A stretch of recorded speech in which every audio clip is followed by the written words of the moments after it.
Bovine spongiform encephalopathy is a disease which affects the brain functions of cattle, producing pitiful sights like this.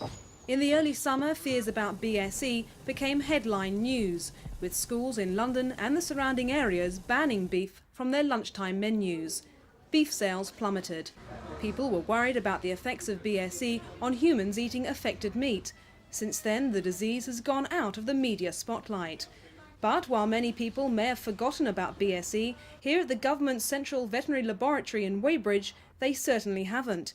They're busily still researching the so-called mad cow epidemic, which has killed more than 17,000 cattle on nearly 9,000 farms in the country.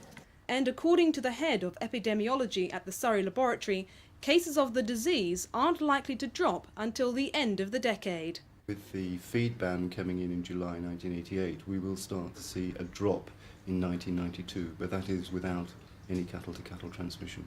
So that means that cases will still occur. Perhaps will they be spreading until they peak and then drop? Yes, they will peak and then they will drop away from 1992 until the end of this century. So, with cases continuing to spread, should the public be worried about the disease? There's no evidence from the natural disease of scrapian sheep that the agent is present in muscle in detectable quantities. Work is still in progress on that on BSE, but the legislation that has been made to ban offals from the human diet ensures that any high-risk tissues are taken from the human diet should man be susceptible to the agent. These assurances, though, haven't helped the meat industry. Figures obtained by Thames News show that beef sales are 10% below what they should be for this time of year. Local farmers say that their livelihoods are in jeopardy. Robert Ranson has 400 beef cattle on his farm here in Godalming. He fears for the future.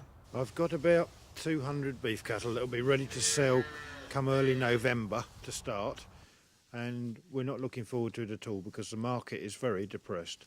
We stand to lose about £100 per bullock on where we were last year, and that was only just barely profitable situation. Mr. Ranson says he's not alone.